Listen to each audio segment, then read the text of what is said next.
Kalian, Assalamualaikum warahmatullahi wabarakatuh. Innal hamdalillahi nahmaduhu wa nasta'inuhu wa nastaghfiruh wa na'udzu billahi min syururi anfusina wa sayyiati a'malina may yahdihillahu fala mudhillalah wa may yudlil fala hadiyalah. Asyhadu an la ilaha illallah wahdahu la syarikalah wa asyhadu anna Muhammadan abduhu wa rasuluhu la nabiyya ba'dah. Khafillah rahimakumullah. Hari ini kita akan membahas satu tema, membentuk anak soleh dengan kesolehan orang tua. Tema ini penting untuk kita angkat ya, karena kehidupan kita saat ini dan generasi kita dan anak-anak kita sungguh sangat mengkhawatirkan, menggelisahkan. Ya. Karenanya dibutuhkan pemahaman yang benar, khususnya bagi para orang tua ya, yang telah memiliki anak dan mendambakan anak yang soleh. Banyak di antara mereka yang bertanya bagaimana kiat, strategi, dan cara membentuk anak mereka menjadi anak yang soleh. Siapapun orang tua yang berakal sehat pasti akan sangat bersyukur, ya, merasa beruntung ketika Allah Subhanahu wa taala mengkaruniakan, memberikan kenikmatan berupa anak ya. Banyak mereka yang telah berkeluarga, berumah tangga tidak juga dikaruniakan anak dan merasa kehidupan mereka hampa. Bahkan di antara mereka ada yang dilimpahkan harta dunia, ya, tetapi manakala tidak ada anak-anak yang berada di tengah mereka, maka harta dunia itu terasa hampa dan hambar, tidak ada harga dan nilainya. Namun penting untuk kita perhatikan bahwa kehadiran seorang anak yang dimaksud bukan hanya sosok semata-mata anak itu, tetapi anak yang memiliki karakter mulia, yaitu anak yang soleh. Dan kesolehan anak ini menjadi salah satu kebahagiaan yang paling besar ya, yang akan didapatkan, dirasakan oleh orang tua mereka, baik di dunia maupun di akhirat. Di dunia tentu semua, khususnya bagi yang sudah memiliki anak, sudah berkeluarga, berumah tangga dan memiliki anak, merasakan ya, kebahagiaan ketika ada anak-anak berada di tengah mereka. Dan Rasulullah SAW menjelaskan bahwa kebaikan yang akan diraih oleh orang tua itu bukan hanya terhenti pada masa di dunia saja. Hal ini sebagaimana Rasulullah SAW sampaikan, ada 3 hal yang kebaikannya itu tidak akan terputus dari seorang yang walaupun dia telah meninggal dunia atau telah wafat. Dalam sebuah hadis yang kita semua sudah hafal ya, Rasulullah SAW bersabda, idza matal insan, atau dalam hadis riwayat yang lain, idza mata ibnu adam inqata'a amaluhu. Ketika seorang meninggal dunia maka amalnya telah terputus. Maksudnya apa? Tidak ada kesempatan untuknya untuk beramal lagi. Ya, tidak ada waktu atau masa dan kesempatan untuknya beramal saleh, meraih suatu kebaikan, kecuali 3 hal, illa min salasin. Yang pertama adalah shadaqatin jariyah. Kemudian yang kedua, au ilmin yuntafa'u bi, ilmu yang bermanfaat. Dan yang ketiga adalah au waladin shalih yad'u lah. Shadaqah jariyah dan ilmu yang bermanfaat ya akan tetap mengalirkan, menjadi sebab mengalirnya pahala bagi pelakunya. Ya, walaupun pelakunya telah meninggal dunia. Kenapa? Karena sedekah yang manfaatnya masih terus mengalir. Ya, para ulama menjelaskan yang dimaksud sedekah jariyah adalah wakaf, ya. Yang manfaatnya itu terus dirasakan oleh kaum muslimin atau banyak orang, walaupun mutasaddiqnya atau wakifnya telah wafat. Begitu juga ilmu yang bermanfaat, yaitu ilmu yang didakwahkan oleh pemiliknya. Ya, karena itu amal dakwah itu luar biasa, ya. Dia menjadi salah satu sebab mengalirnya manfaat yang terus-menerus bagi sang dai atau mubaligh itu. Dan yang ketiga adalah walad saleh, anak yang saleh. Para ulama menjelaskan bahwa anak yang saleh yang mendoakan orang tuanya pun menjadi salah satu, ya, hal yang menjadi sebab manfaat terus mengalir bagi kedua orang tuanya. Kenapa? Karena orang tua adalah menjadi sebab kehadiran anak di dunia ini. Ya, mereka anak-anak itu terlahir dengan sebab kedua orang tuanya. Wabil khusus orang tua, apalagi orang tua yang mendidik mereka, ya, dengan tarbiyah Islamiyah, pendidikan Islam yang lurus, yang menjadikan atau mencetak anak-anak mereka itu menjadi anak-anak yang soleh, dan kesolehannya itu terus menjadi amal yang mewarnai kehidupan sang anak dan orang tua mereka. Walaupun sang orang tua telah wafat, mereka mendapatkan aliran pahala, ya, dengan sebab kebaikan kesolehan anak-anak mereka. Karena itu aset berharga ini penting untuk dipahami dengan benar. Bagaimana Allah Subhanahu wa taala memberikan kita karunia berupa anak atau keturunan, dan kita punya kewajiban, para orang tua ini punya kewajiban untuk memaksimalkan nikmat yang sangat berharga ini dengan cara yang benar. Mendidik mereka, menunaikan hak-hak mereka sebagaimana yang Allah Subhanahu wa taala dan Rasulnya sallallahu alaihi wasallam ajarkan pada kita, agar mereka melaksanakan keislaman mereka dengan benar. Kemudian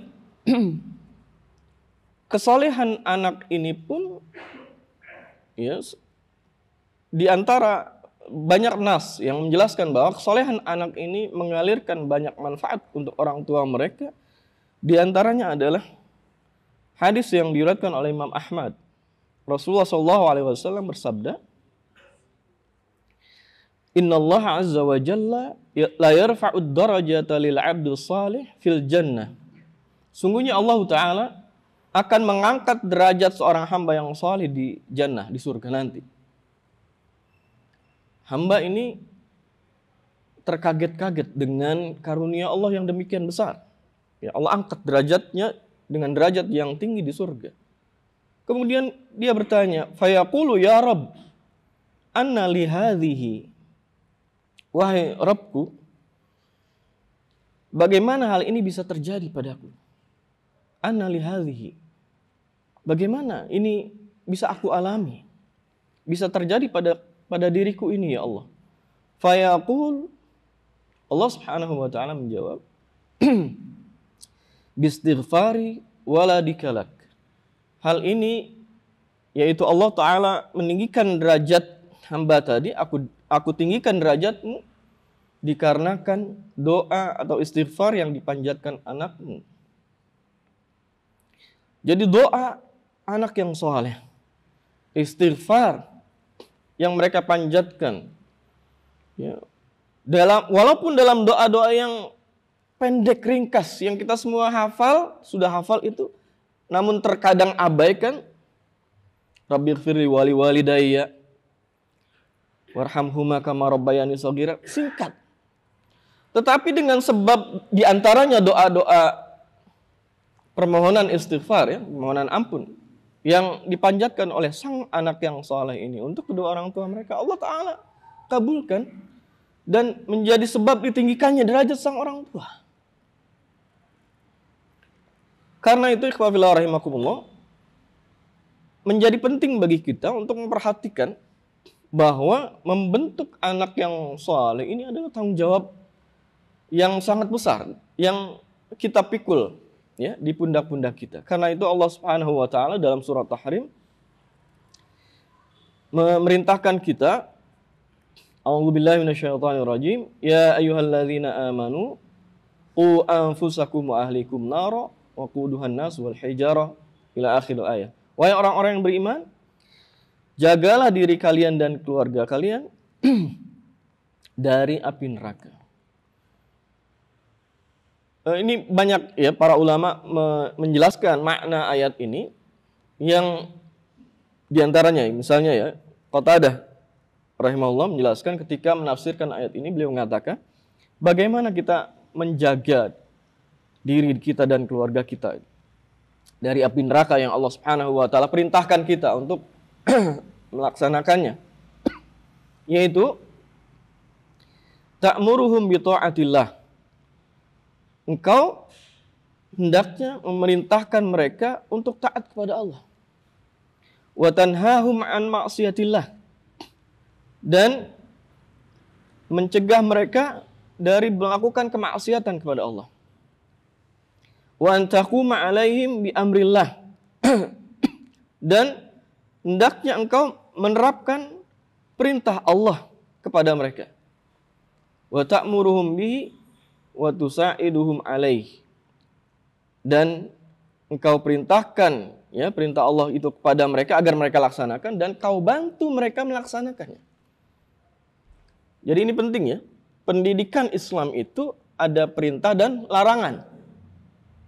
Ada seruan melakukan sesuatu dan ada kalimat-kalimat yang harus kita sampaikan, larangan, jangan. Kenapa? Karena ada sebagian praktisi pendidikan yang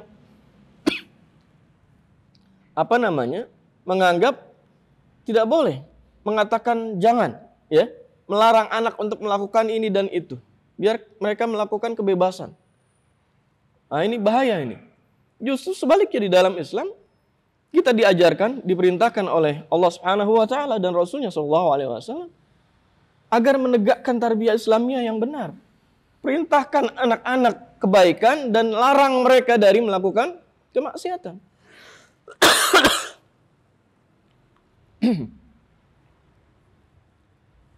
Bahkan lembaga pendidikan yang pertama, dan ini yang paling utama dan banyak dilupakan orang ya, yaitu keluarga. Lembaga pendidikan yang pertama justru keluarga, bukan sekolah. Lembaga pendidikan itu minimal ada 3 ya. Keluarga, kemudian sekolah, dan masyarakat. Cuma sebagian besar ya orang hanya terfokus pada sekolah, lembaga pendidikan bernama sekolah. Padahal kehidupan seseorang, termasuk anak-anak kita, mayoritasnya adalah di dalam rumah. Siapa guru mereka? Siapa pendidik mereka? Orang tua mereka dan keluarga terdekat yang tinggal bersama mereka. Anak-anak melihat tingkah laku orang tuanya. Anak-anak kita mendengar tingkah laku, ujaran lisan ayah ibunya. Anak-anak memperhatikan bagaimana adab yang diterapkan oleh orang tua mereka dalam kehidupan keseharian. Mereka dengar, mereka lihat, mereka perhatikan, dan jangan heran kalau mereka tiru itu. Karena itu anak paling pandai dalam meniru. Kemudian Rasulullah SAW juga mengingatkan para orang tua. Dalam sebuah hadis, Rasulullah menegaskan hal ini, kullukum ra'in wa kullukum mas'ulun an ra'iyatih. Setiap kalian adalah penanggung jawab, pemimpin. Dan setiap kalian akan ditanya tentang ya, kepemimpinannya. Tentang siapa yang mereka orang-orang yang berada di bawah kepemimpinannya itu. Bagaimana dia memimpin? Bagaimana dia menjadi sosok seorang pemimpin? Bagaimana mereka mengatur ya orang-orang yang berada di bawah tanggung jawabnya? Dan dalam hadis ini Rasulullah menegaskan, warrajulu ra'in fi ahlih wa huwa mas'ulun an ra'iyati. Karena itu jangan hanya ya, pandai merasakan kegembiraan, kebahagiaan ketika mendapatkan karunia anak. Minta didoakan. Ya itu penting ya, minta didoakan dari kawan-kawannya, ya ikhwah, doakan anak. Anak baru saja mendapatkan karunia berupa anak. Sampai didetailkan itu, tinggi badannya, ya, berat badannya sekian, terlahir di bidang ini, di bidang itu. Jangan lupakan. Ada tanggung jawab yang menyertai kelahiran anak itu di pundak kita. Ini yang sering kali dilupakan. Karena itu Ibnu Umar radhiyallahu taala anhuma menjelaskan kepada kita dalam, ini dikutip dalam kitabnya Imam Ibnu Qayyim, Fathul Maudud ya. Adib ibnaka fa innaka mas'ulun anhu. Didiklah anakmu karena engkau akan diminta pertanggungjawaban tentangnya. Madza adabtahu wa madza allamtahu wa huwa mas'ulun an birrika wa ta'iyatihi laka. Engkau akan ditanya tentang anakmu itu. Apa yang kau didik dan ajarkan kepada anakmu itu. Dan sebaliknya anakmu juga akan ditanya tentang perbuatan baiknya kepadamu dan ketaatannya kepada dirimu sebagai orang tuanya. Jadi dia bersamaan dengan terlahirnya anak, ya, dari rahim sang ibu, saat itu pula, ya, tanggung jawab menyertai kehadiran mereka di dunia ini. Pada siapa? Pada orang tua. Karena itu, ikhwafillah rahimakumullah, penting untuk kita bertekad keras untuk mengupayakan pola pendidikan terbaik untuk anak-anak kita. Dan pola pendidikan yang terbaik adalah dalam rangka membentuk kesolehan anak adalah dengan membentuk kesolehan diri kita terlebih dahulu sebagai orang tuanya. Karena itu jangan heran kalau dalam pepatah ya, bangsa-bangsa di dunia ini sepakat rupanya ya, secara turun-temurun bahwa buah itu katanya tidak akan jatuh tidak jauh dari apa? Dari pohonnya. Apa maknanya? Buah itu akan mengikuti dan sesuai dengan dari mana pohonnya. Anak itu tidak akan jauh berbeda dengan orang tuanya. Karena itu dalam pepatah Arab dikatakan ini penting ya bagi apa namanya? Bagi seorang tua ya. Kaifastaqama zillu wa'uduhu a'waj. Bagaimana bisa bayangan itu lurus sementara bendanya itu bengkok? Lihat bayangan dari suatu benda itu pasti akan mengikuti atau sebagaimana bentuk bendanya, betul ya?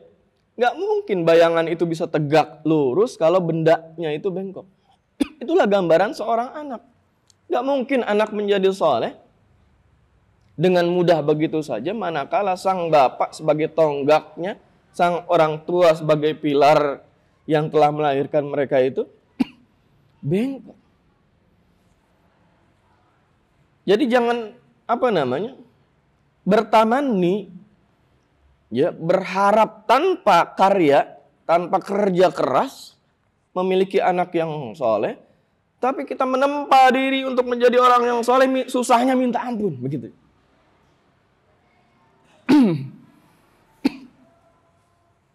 Karena itu sangat diherankan ya, orang tua saat ini di satu sisi ada yang menggembirakan, tapi di sisi lain mengherankan. Apa yang menggembirakan?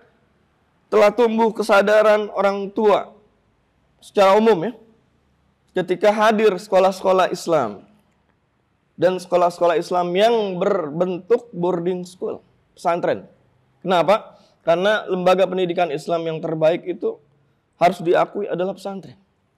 Mereka, anak-anak itu dididik, para santri itu dididik 24 jam dalam tarbiyah Islamiyah.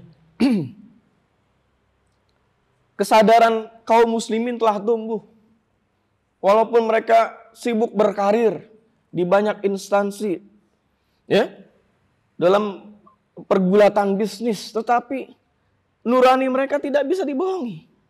Kami pengen punya anak turunan yang saleh dan salehah. Banyak mereka yang menyekolahkan anak-anaknya ke lembaga-lembaga pendidikan Islam, pesantren. Menggembirakan, betul ya? Menggembirakan. Tetapi ada yang mengherankan. Yang mengherankan apa? Mereka lupa kewajiban mereka. Yang tidak bisa lepas dari pundak mereka. Tidak bisa ini dipindahkan ke pihak sekolah. Bukankah di pesantren itu juga waktunya terbatas? Di sekolah waktunya terbatas. Betul, para guru bertanggung jawab kepada anak-anak didik mereka, tetapi dalam bentuk tanggung jawab yang terbatas. Ada saatnya anak-anak itu akan kembali pulang ke pangkuan orang tua mereka, betul? Ada saatnya mereka akan kembali tidur, bangun tidur, makan, minum di tengah keluarga yang melahirkan mereka, yang membesarkan mereka itu. Makanya jangan heran kalau ada anak kembali dari waktu di pesantrennya saleh, bagus, lurus, tapi kembali ke rumah berantakan lagi. Jangan heran. Ya, disinilah arti pentingnya kesadaran itu dibangun bahwa pendidikan itu tanggung jawab semua pihak. Di 3 pemilik lembaga pendidikan itu, keluarga, sekolah, dan masyarakat. Di sekolah diajarkan teori-teori Islam. Makan, minum, ya, dengan menggunakan tangan kanan, baca bismillah. Betul ya? Tidur, baca zikir. Bangun tidur, baca zikir. Salat 5 waktu, tepat waktu. Dimotivasi, digerakkan, diarahkan untuk ke masjid pada saat tiba waktu salat. Tetapi perhatikan, banyakkan mana mereka makan, minum, tidur, dan bangun tidur di sekolah atau di rumah? Akan lebih banyak waktunya di rumah. Lebih banyak mana mereka akan mendengarkan kumandang azan dan merasakan keinginan untuk melaksanakan sholat. Lebih banyak ketika mereka di sekolah atau ketika mereka sedang ada di rumah mereka. Bukankah di sekolah waktunya terbatas? Yang SMP 3 tahun, SMA 3 tahun, SD 6 tahun. Setelah itu mereka kembali ke rumah. Dan manakala di rumah mereka mendapatkan guru-guru dalam tanda kutip, orang tua mereka yang tidak paham ilmu pendidikan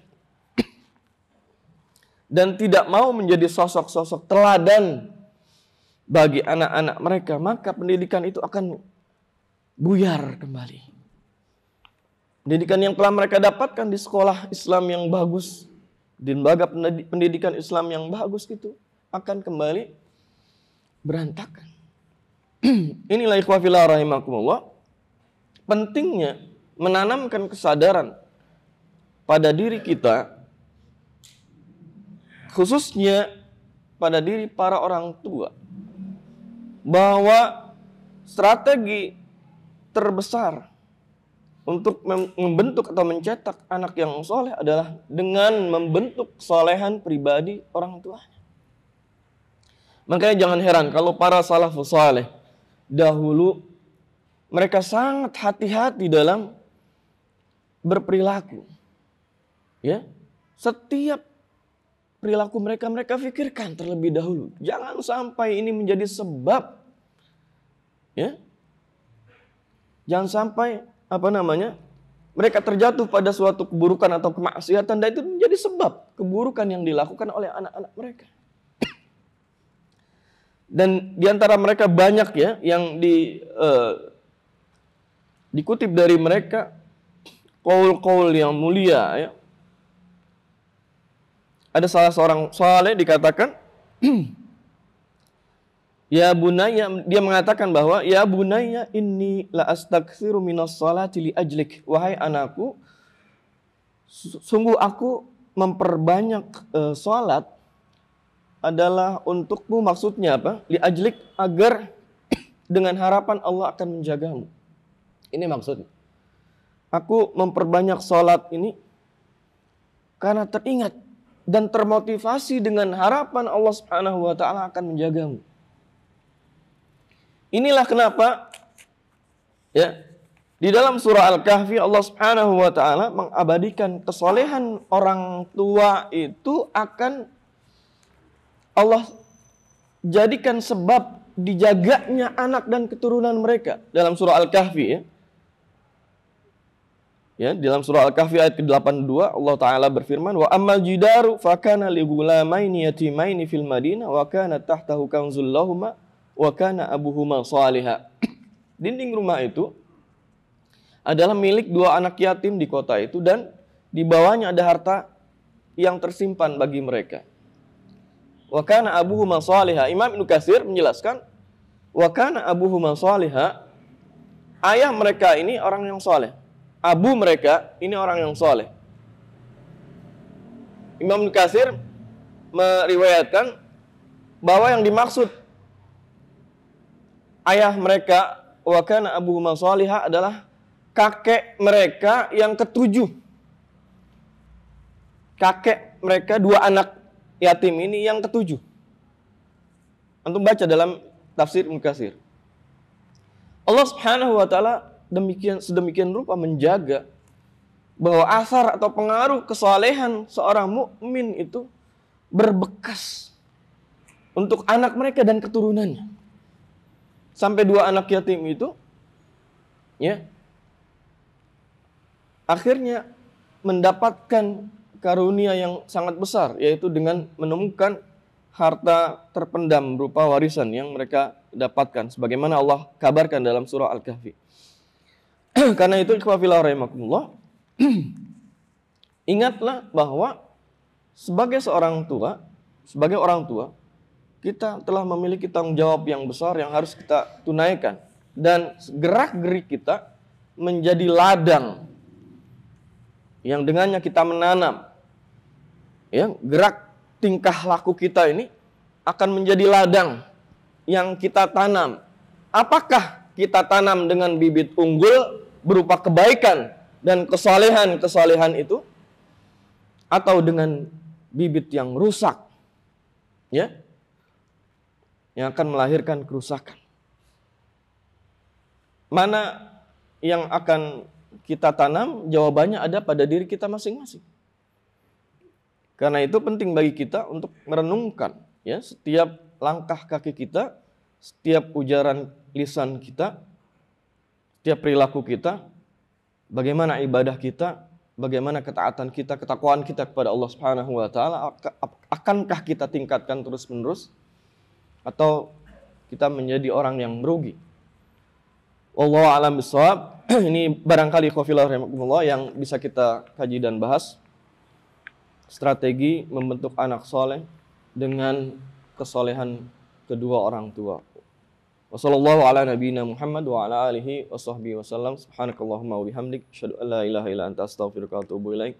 Assalamualaikum warahmatullahi wabarakatuh.